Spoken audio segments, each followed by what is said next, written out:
We're live from New Delhi, watching DD India Live, India's voice to the world. I'm Lipakshi Khurana, coming up in the next 30 minutes.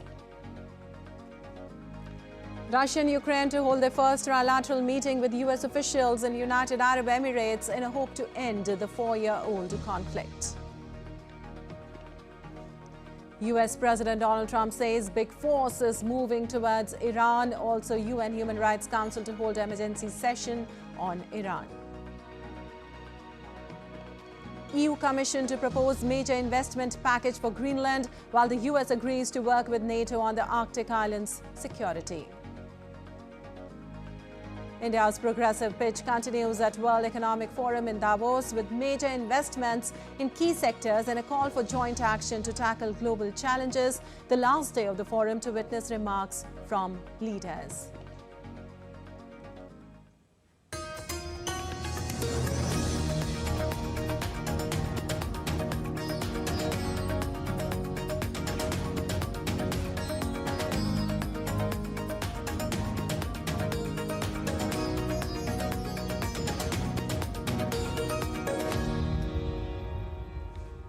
Well, let's begin our news with the latest on Russia-Ukraine peace efforts. Diplomatic efforts to end Europe's deadliest conflict since World War II have gained pace in recent months, though both Moscow and Kyiv remain at odds over the key issue of territory in a post-conflict settlement. Now, US officials will hold their first trilateral meeting with Russia, Ukraine in the United Arab Emirates, where talks will continue in military-to-military working groups. US negotiators, including Steve Witkoff and US President's son-in-law Jared Kushner, are headed to Abu Dhabi, while Russian delegation is headed to by General Igor Kostyukov, director of Russia's JRU military intelligence agency, for the talks. Further details of the talks in the United Arab Emirates have not been released, and it is not clear whether Russian and Ukrainian officials will meet face-to-face. Earlier, Zelensky had said that he would only travel to Davos if he could sign agreements with Trump on US security guarantees and post-conflict reconstruction funding for Ukraine, but there was no indication after the meeting that a breakthrough had been made. Well, showing optimism, US President Donald Trump said both Russian President Vladimir Putin and Ukrainian President Volodymyr Zelensky would like to make a deal to end the conflict. You know, what's happened here is there were times when Putin didn't want to make a deal, times when Zelensky didn't want to make a deal, and it was like opposite times. Now I think they both want to make a deal, but we'll find out. Did something change that makes you think that Putin and Zelensky now are serious about it? Predictions. There are no changes. I think that President Putin would like to make a deal. I think that President Zelensky would like to make a deal. Well, top US negotiators, including Steve Witkoff, met Russian President Vladimir Putin in Moscow for talks on a US-drafted plan to end the Ukraine conflict, just as Kyiv announced it had agreed on post-conflict security guarantees with Washington. And US President Donald Trump withdrew on Thursday an invitation for Canada to join his Board of Peace initiative aimed at resolving global conflicts. Now, Trump wrote in a Truth Social post directed at Canadian Prime Minister Mark Carney, and I quote, "Please let this letter serve to represent that the Board of Peace is withdrawing its invitation to you regarding Canada's joining what will be the most prestigious board of leaders ever assembled at any time," unquote. Now, this comes after Canadian government said that it would not pay to join the body formed by Trump with the aim to end global conflicts. Carney and Trump have been at odds since Carney's speech at the World Economic Forum in Davos. Canadian Prime Minister Mark Carney hit back on Thursday at President Donald Trump's inflammatory claim at the World Economic Forum that Canada lives because of the United States. Now, countries including France, Norway and Sweden have rejected invitations to join, though the likes of Israel, Hungary, Saudi Arabia, Turkey and Indonesia have signed in. And upping the ante, President Donald Trump said that a U.S. naval armada was heading towards the Gulf, maintaining pressure on Iran, although he has recently downplayed the prospect of imminent military action. U.S. warships, including the aircraft carrier USS Abraham Lincoln, several destroyers and fighter aircraft started moving from the Asia-Pacific last week as tensions between Iran and the United States soared following a severe crackdown on protest across Iran in recent months. Now, last week, Trump pulled back from a threat to strike Iran over its deadly crackdown on anti-government protest after the White House said Tehran had halted planned executions of demonstrations. But the Republican president on Thursday confirmed continuing military preparations as well. Also, the United Nations Human Rights Council will hold a special session to address the deteriorating human rights situation in Iran in Geneva on Friday. The special session is being convened following a request by Iceland, together with Germany, North Macedonia, the Republic of Moldova, and the United Kingdom of Great Britain and Northern Ireland. And European Commission Chief Ursula von der Leyen announced plans for a major increase in European Union investment in Greenland aimed at supporting the island's economy, infrastructure and security amid growing tensions over U.S. interest in the Arctic territory. Now, the European Union leaders heaved a sigh of relief over Donald Trump's U-turn on Greenland as they met for an emergency summit in Brussels. The leaders said they want an EU-US trade deal to be back on track after the European Parliament suspended its ratification in protest over US pressure to acquire Greenland. Speaking at a press conference, European Commission President Ursula von der Leyen said EU have collectively underinvested in the Arctic and Arctic security. We have collectively underinvested in the Arctic and Arctic security, so now it's high time to step up and to build on what we already achieved. Beyond investment, we also intend to deepen cooperation with the United States and all partners on the important topic of Arctic security. In particular, we believe we should use our defense spending surge on Arctic-ready equipment, a European icebreaker, for example, and we should strengthen our security and defense arrangement with partners in the region. Well, Donald Trump said the United States would work with the NATO on Greenland's security.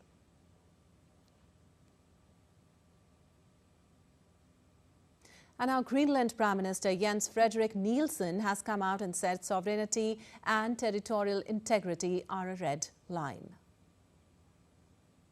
First of all, nobody else than Greenland and the Kingdom of Denmark have the mandate to make deals or agreements about Greenland and the Kingdom of Denmark without us.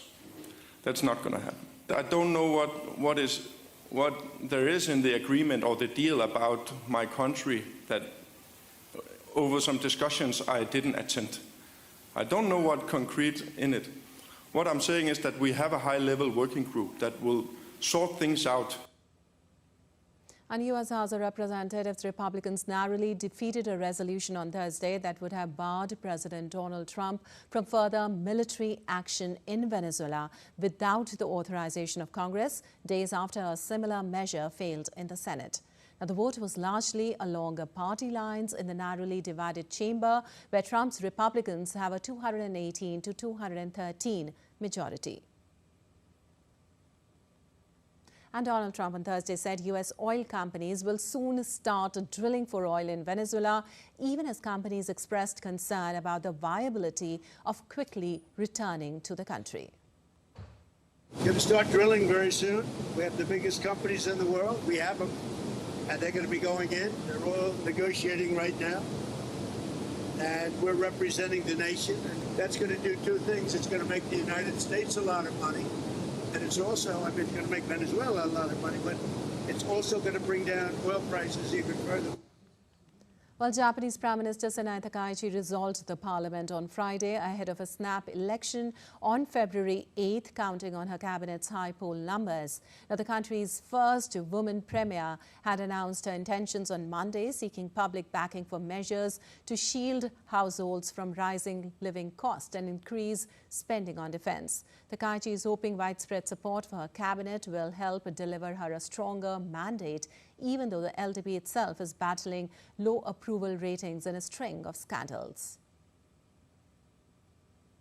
And turning attention to India's progressive pitch at the World Economic Forum at Davos, the countries pushed hard for more renewable energy, guided by the idea of one Earth, one family, one future. This vision underlined India's call for joint action on green growth. India also underlined solutions to tackle global challenges. Overall, Davos 2026 boosted India's image as a leader in energy shifts and investment. As deals flow in, the country steps up its role in a world seeking balance. The conference that began on 23rd of January ends this evening. And at Davos, India pitched a $300 to $350 billion clean energy investment opportunity to global investors. Renewable Energy Minister Prasar Joshi highlighted policy stability, falling tariffs and 267 gigawatts of non-fossil capacity, positioning India as a future-ready green energy hub. DD India's Tapas Bhattacharya has more in this report. India has made a strong global pitch for clean energy investment at the World Economic Forum 2026 in Davos, positioning itself as one of the world's largest and most investment-ready green energy markets. Addressing the global investors, Union Minister for New and Renewable Energy, Prasar Joshi said India's energy transition represents a $300 to $350 billion opportunity by 2030, offering speed, scale, stability, and long-term returns at a time of global economic uncertainty.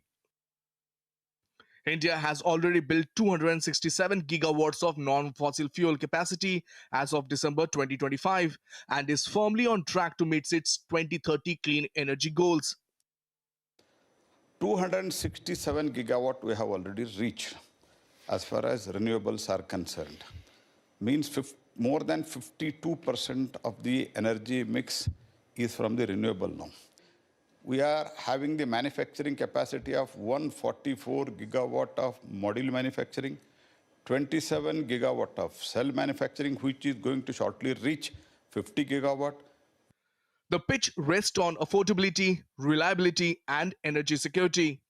Rapidly falling renewable tariffs, grid modernization, competitive battery storage, and green hydrogen cost have made clean energy central to India's growth strategy.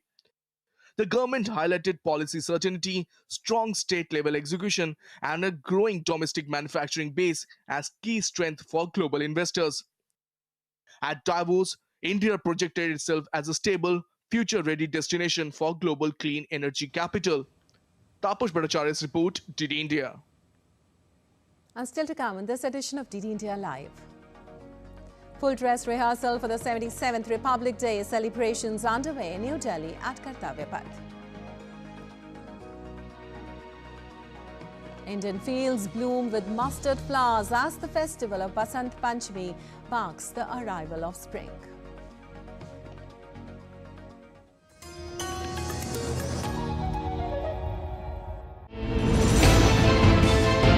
Geopolitics and trade deals. Economic challenges amid development. Hard work and the path to prosperity. It's the economy always. Between walkers, money is what money does and says. Supply creates its own demand. Between the bulls pulls and bears tears. When supply chains globalization and India rises to the podium. We'll get you centered with the Economic Brief at 8 p.m. every Thursday on DD India.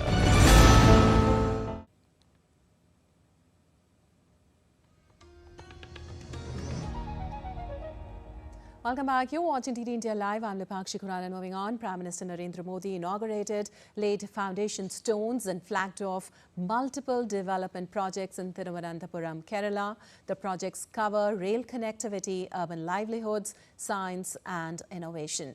Well, the initiatives highlight the government's focus on inclusive growth, technology-driven development and better quality of life for the citizens.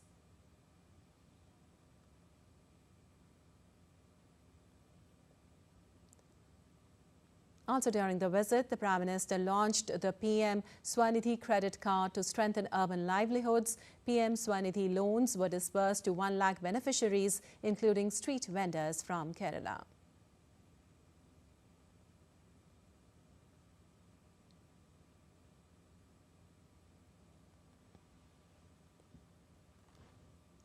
Well, also the scheme enabled first-time access to formal credit for a large number of beneficiaries and played a key role in poverty alleviation and livelihood security among urban informal workers.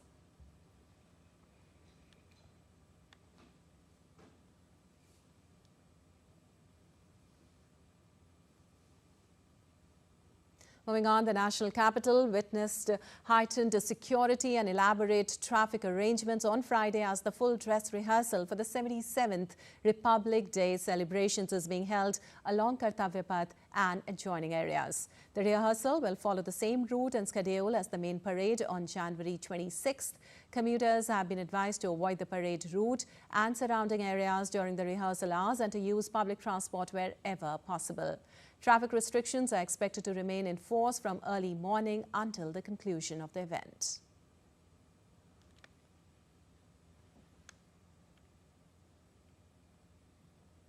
On today's Basant Panchami, the next few days will be filled with enthusiasm, with nature blooming to its best. The festival of Basant Panchami is dedicated to the worship of Goddess Saraswati, the deity of knowledge.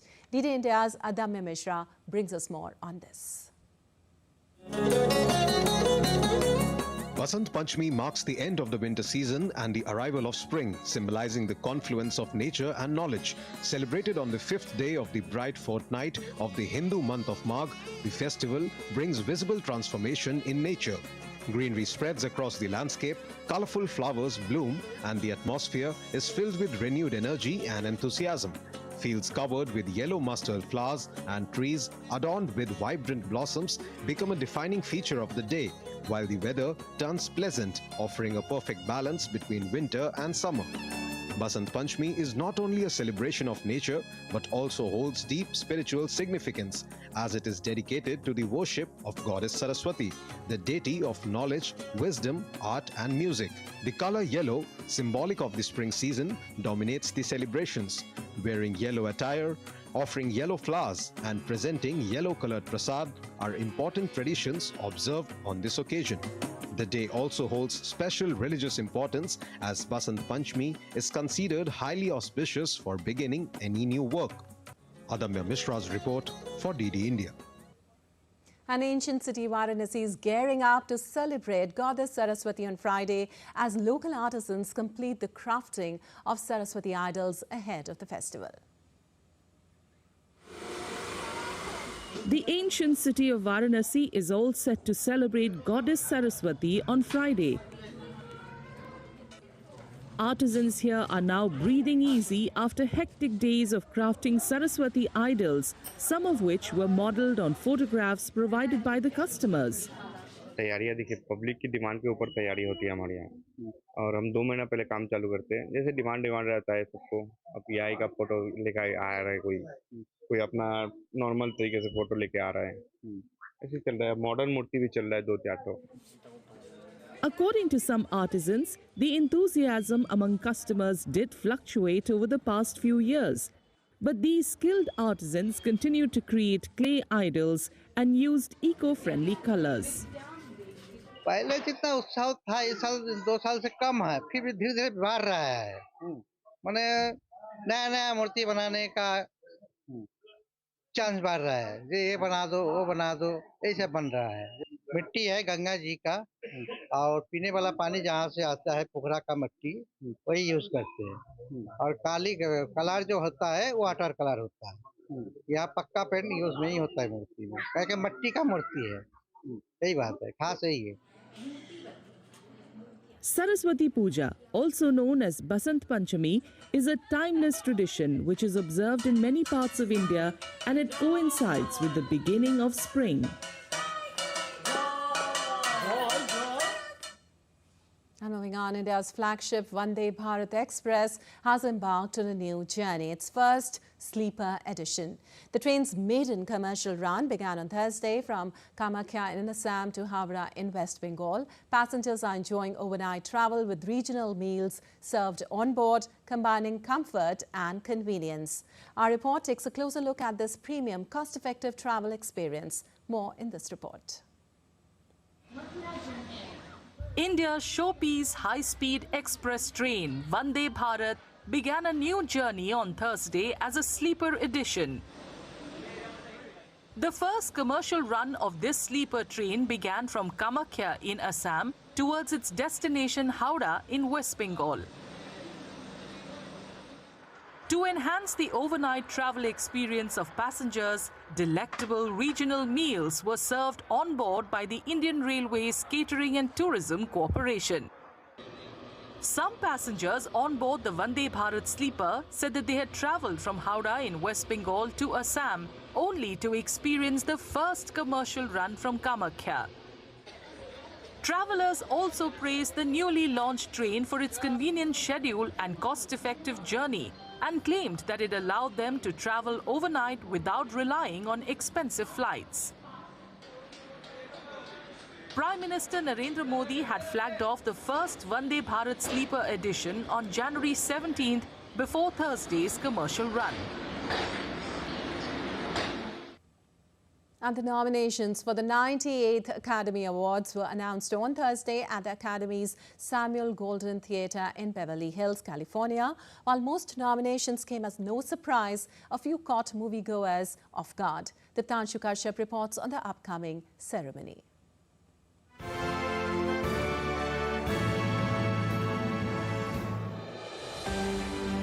The award season celebrating the best of 2025 has gained fresh momentum with the announcement of the Oscar nominations for the 98th Academy Awards. The nominations were unveiled by actors Daniel Brooks and Louis Pullman.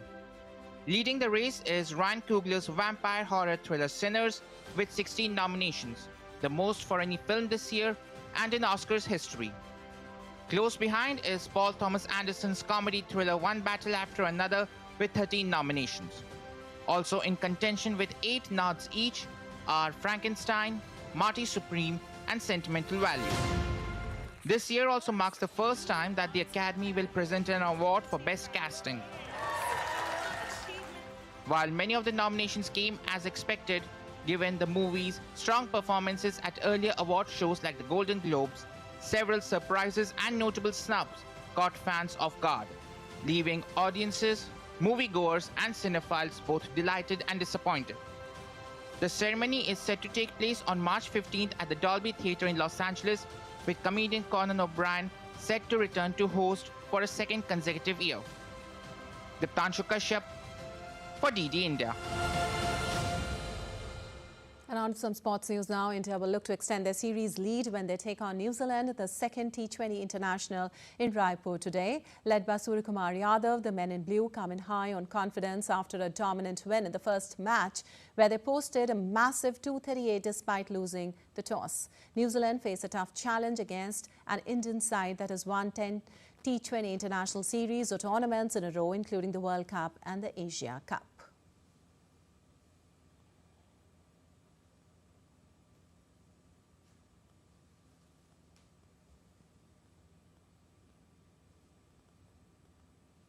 And top-seeded Aryna Sabalenka defeated Anastasia Poplatova 7-6, 7-6 and advanced to the fourth round of the Australian Open. Sabalenka, chasing her third Australian Open title in 4 years, led 6-5 and 40-0 in the opening set, but Potapova saved all 3 set points to send it to a tiebreaker. Sabalenka won the Australian Open title in 2023 and 2024 and was the runner-up a year ago to Madison Keys. Sabalenka has also won the US Open twice. And the Esports World Cup Foundation announced a total prize pool of $75 million alongside the full game lineup and schedule for the Esports World Cup 2026. More than 2,000 players and 200 clubs from over 100 countries will compete in 25 tournaments across 24 games over 7 weeks. Chess will make its return after a strong debut in the previous edition. In 2026, the EWC Club Championship, the flagship cross-game competition, will award $30 million to the top 24 clubs, an increase of $3 million year-on-year. Individual game championships will each carry their own prize pools. The event will take place in Riyadh, Saudi Arabia from July 6th to August 23rd.